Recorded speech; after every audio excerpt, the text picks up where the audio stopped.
Сватовство начинается с визита представителей семьи жениха к родителям невесты с предложением брака. Согласие обычно дается не сразу. По традиции, положительный ответ может быть получен на третьем визите. В знак согласия разламывают лепешку «нон», символизируя готовность к союзу.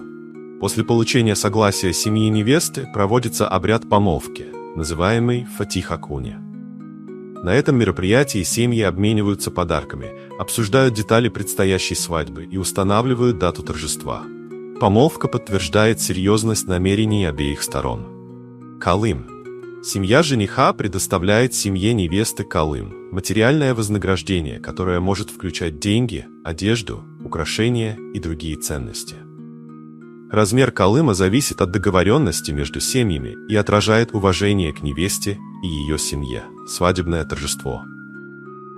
Свадьба в Таджикистане – это многодневное празднование с участием